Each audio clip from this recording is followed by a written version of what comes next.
அருணையின் பெருமகனே எங்கள் அண்ணாமலை சிவனே,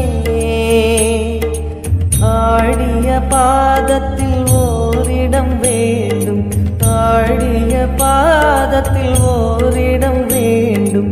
அருள்வாயீஸ்வரனே, அன்பே அருணாச்சல சிவனே.